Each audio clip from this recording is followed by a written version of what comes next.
Good morning and welcome to the market forecast for Wednesday, April the 28th.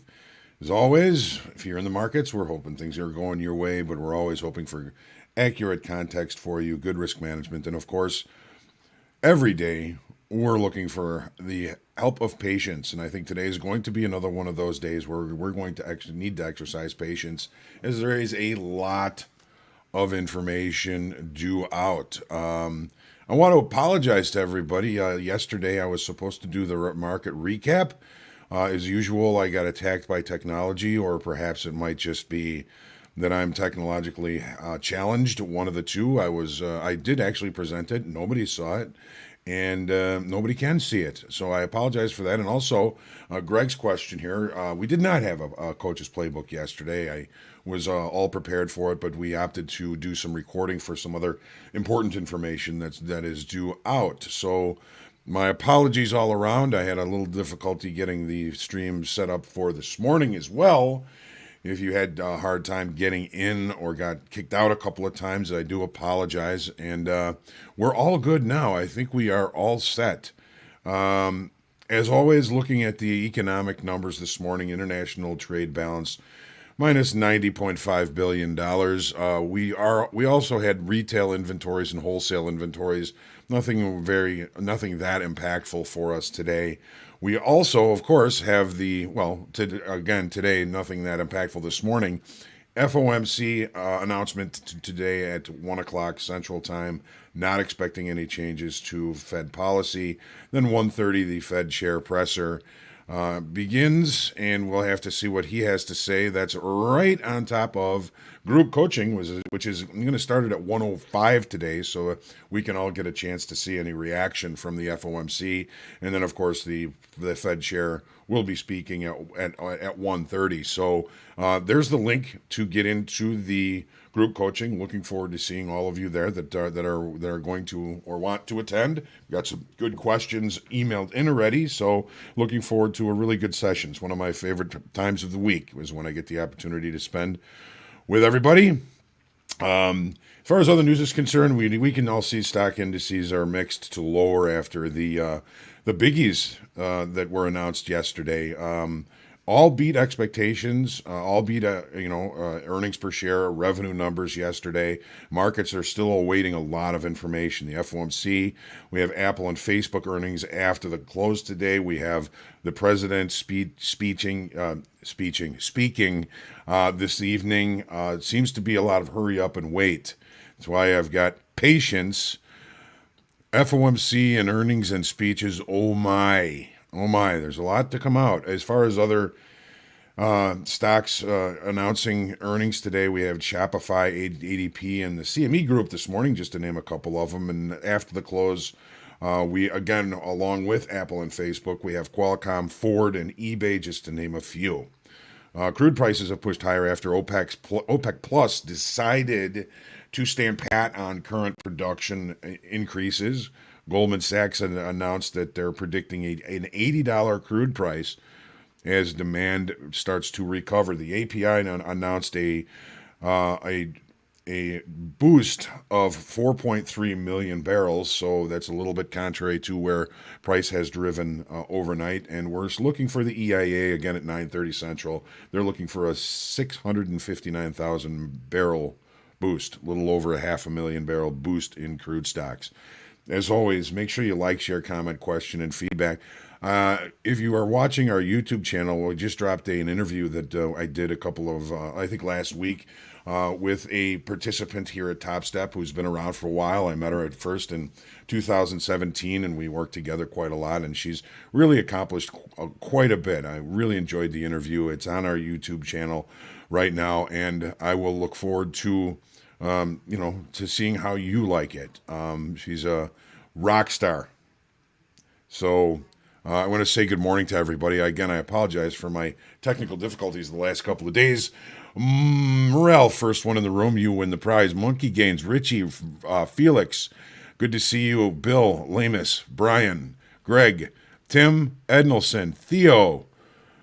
Trading Research, Oleg, Rob T, Shady Trader. Good morning, George Adams, Nick, Deg James, good morning. Mike Magallanes, the chef, is with us this morning. That's always a good thing. Thank you, Greg, Colin, Vicky, and Troy. All right, so without further ado, let's start taking a look at the charts here. Crude oil opening with a gap and looking perhaps to initially start to close that gap. Let's take a look here and see what we see.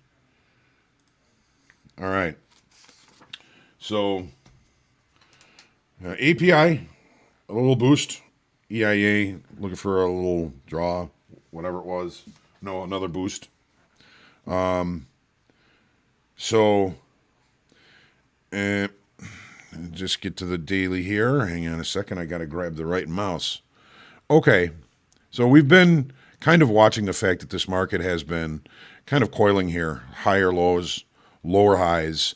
It looks like we may have an opportunity to see this market kind of push up against this upper trend line here, as well as the weekly kickoff high. It's kind of within range. It's only about 60 cents away. We got a little bit of a hint of intent yesterday. Not the best volume, but of course the volumes are down all across the board because of the waiting information, the coming information this week. We did add 8,800 in open interest. Now, to me, that says a little bit of intent. And on up move, on OK volume, adding 8,800 says we've probably brought some buyers into this market, and it looks like they're continuing to get paid today. Volume again was a little bit questionable. And I'm looking for an opportunity to see if we can drive this market up here. If we can't close the gap, that is probably what we are going to look to do. A lot of eyeballs are looking up at that kind of big fat round number, 6,400, and then we've got that trend line coming across, really with only two touch points, but it's kind of holding where the coiling activity has been going on. Here's the 30-minute chart. We've opened with a gap. We've looked a little bit higher. We took out the overnight high. We were unable to maintain that. It makes sense that the market is unraveling some of these overnight longs. We're taking some of those back. If we can't close the gap, we'll look for opportunities to buy weakness to see if we can push this market higher. There's no other visuals above other than this trend line and the weekly kickoff high, at least between there. Of course, there's other visuals up above that, but nothing really between us and there. Again, overnight longs, we're seeing the market kind of coming off of those overnight longs, and the opening range, it may actually be the high of the session. I can't tell right now, but if that's the case, then we've brought in some sellers early in the session today, and those sellers could simply be some of these weaker hands overnight longs that we can see. Settlements all the way down here at 62.94. And we're coming back towards it again. We're going to be watching. I'm going to be patient. We know we have the EIA at 9:30, so I'm going to be patient. There may be actually better trade locations after the dust settles from that release at 9:30. And again, in all these markets, there's so much important information coming out, throughout today and tomorrow with the GDP number tomorrow. And a lot of folks really just kind of hedged, sitting on their hands, watching and protecting themselves. So I'm going to be looking for a nice little pullback here. If we can't close the gap, we'll look for opportunities to move this market up to that $64 level. Of course, pending the EIA numbers. Good morning, Vince. E-mini S&Ps. Boy, oh boy, just the grind higher just never ceases. It's like the little market that could. But again, it looks to me like it's going to be one of those hurry up and wait days. Now we're just going to get bigger and bigger here so we can see. We have an inside extended trading hour range. We had kind of a doji, nothing decisive yesterday, but I believe we did put in a new all-time high in the overnight session. Was that the case? Well, you're going to see that on the 30-minute chart here shortly. We added 24,000 in open interest on a day that was really indecisive, but did put up a new high. Look at how low the volume is. Tell me that there's a lot of traders that are just sitting on the sidelines waiting for this information and then may be ready to jump on something as a reaction to the reaction of some of these numbers. That low volume and that increase in open interest does pique my interest a little bit here. Here's our all-time high, was in the overnight session. Markets don't tend to like that. When Friday's area of value, still we have hardly left it. We've got range. We're still in range. Let's make this bigger. Let's magnify. Where are we? Well, the S&Ps are one of the only U.S. indices looking to open higher, but we have no overnight inventory. We've been range bound since basically on Sunday night, Monday's regular trading hours session. This is kind of off my radar, at least for now, until something changes. I mean, we are really just inside range bound, no real activity, not even any real overnight activity with which to lean on for an opportunity in this. So it's off the radar probably until later on this afternoon after the FOMC meeting, until after that comes out. Then we've got the speech this evening that we're all going to be waiting for to see what he has to say there. Then we've got GDP tomorrow. Still a lot coming out. Be patient. And this chart, absolutely, as long as we stay within our overnight high, our overnight low, or yesterday's value low, it's hurry up and wait. Don't get involved. It's going to be a chop shop as long as we remain in between those two spots. Take a look at the NASDAQ now. NASDAQ, same but different as usual. Yes, S&P is sleeping so far. Absolutely. All right. Struggling, still range bound. Low volume, as everything is kind of across the board as we're waiting for all this information. Open interest, moot, we added maybe 1,000 off this high here yesterday. Is there a lot to do here? No. It's the market is just kind of everybody sitting on their hands, waiting to see what's going to happen. They're probably all hedged and just kind of waiting to see what happens. So that's why patience is so important. There will be an opportunity probably for us to find a good trade location with good risk management at some point today. And where we are, again, do we have any overnight inventory? Not necessarily. Our settlement price, 13,953 even, 13,953. We've looked above, we've looked below. We haven't really left yesterday's range. We are opening in range.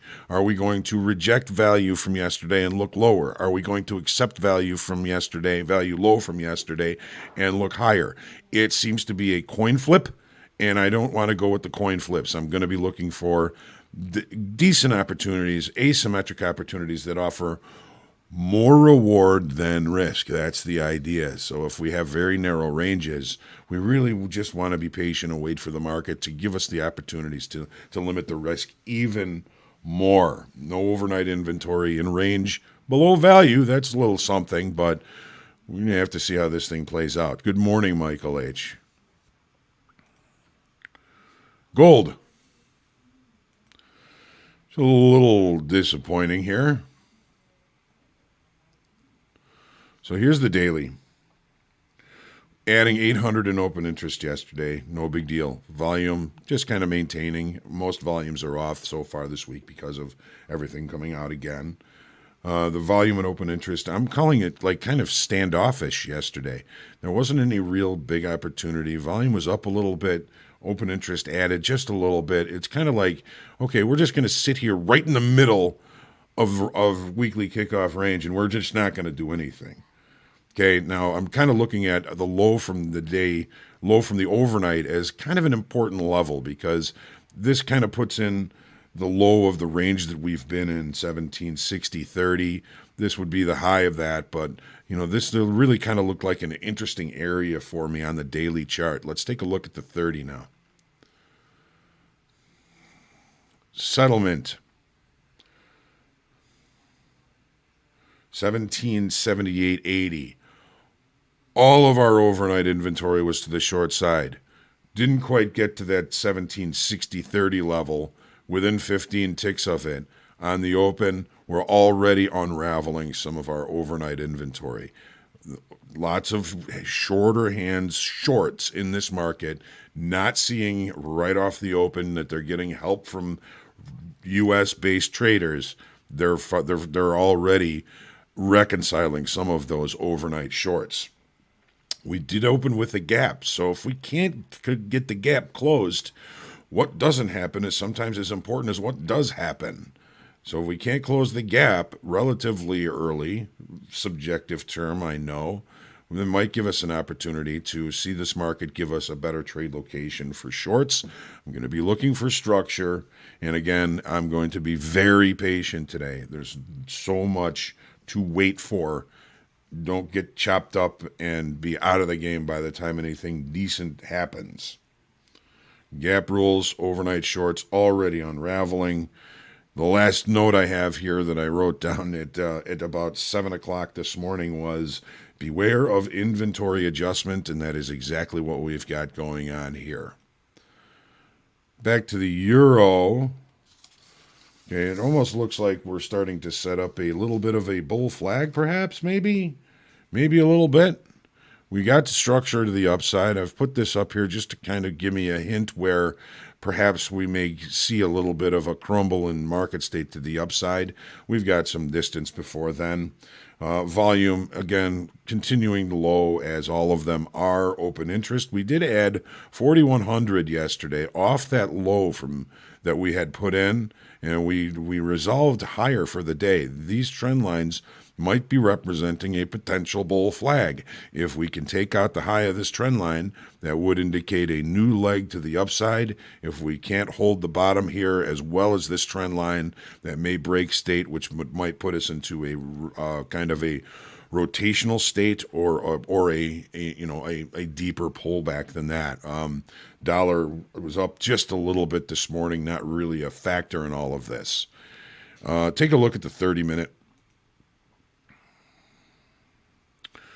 Okay, so settlement is up here. We started off with some pretty deep overnight shorts. The London session has kind of taken the market and had it become rotational. We do not have any gap. There's no gap rules. The kind of question is if we're going to hold this trend line or our overnight low if we get the opportunity. Do we still have some overnight shorts in this market, or has this consolidation evened out inventory? All great questions. We did open outside of range and value. Value area special situation play is a possibility, but there's just not a lot of space for us to take big profits in that. So, again, stay patient. You guys are probably going to get sick of me hearing me say that, but it is so important on days when we have important, news coming out, known news, not even to mention what the headline risks, what unknown news we may come across. So make sure you're always using stops. Yields keep sliding to the upside. 10 years keep sliding to the downside. Volume was pretty good yesterday. We actually increased volume yesterday. One of the only products to really do that. We added 38,000 in open interest on this downside move yesterday. Sellers coming in. Interesting. So this is really just in a very short time frame. It's very healthy to the downside.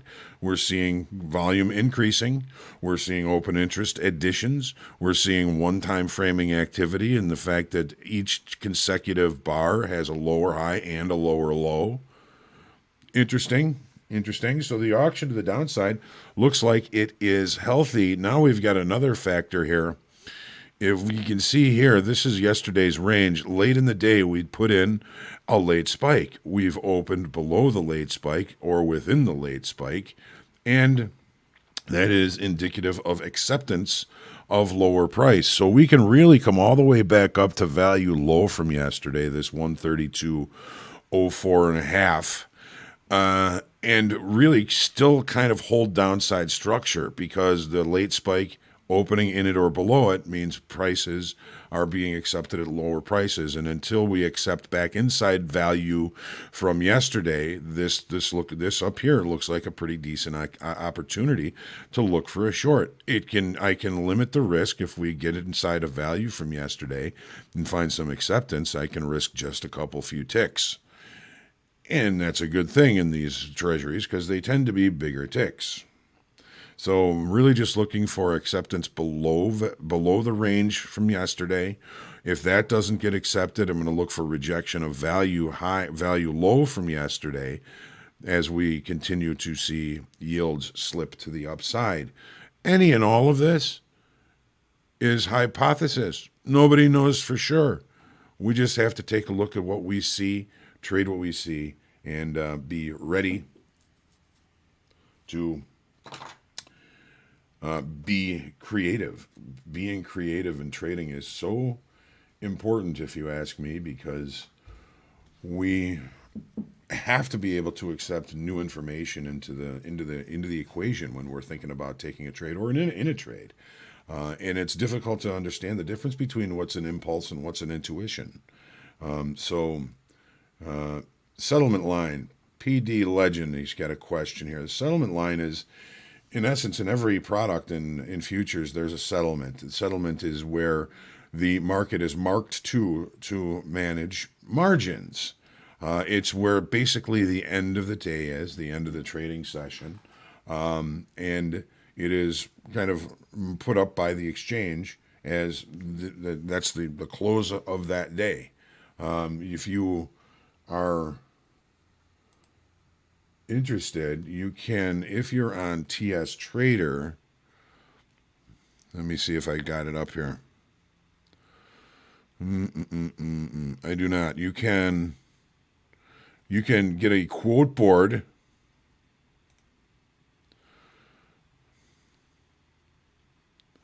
And we're going to just use the ES.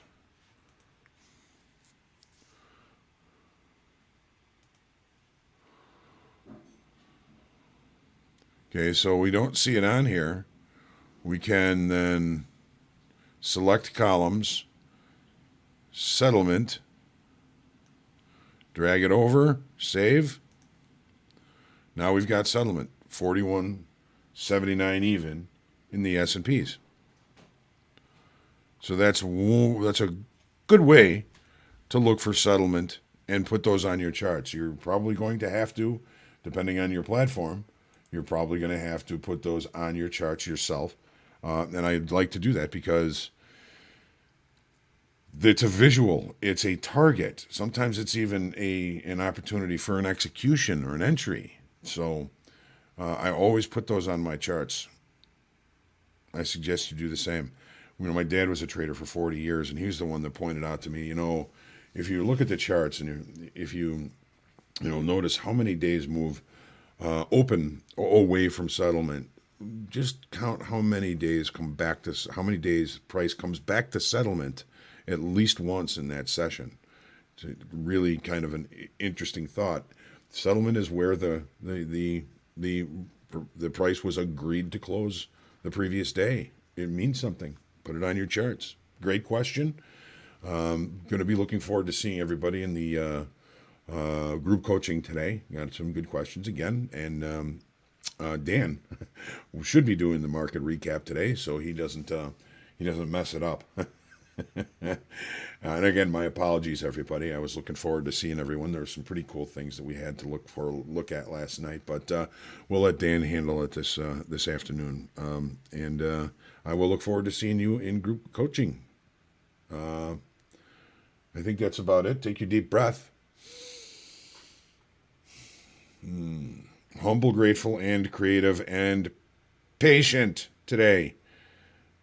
Sit, relax, wait for the right opportunity. Be like, a lion behind a bush, just waiting for something to trot by that's close enough that I can grab it. It's going to be an interesting day, interesting rest of the week. Looking forward to it. Trade well, get out there and profit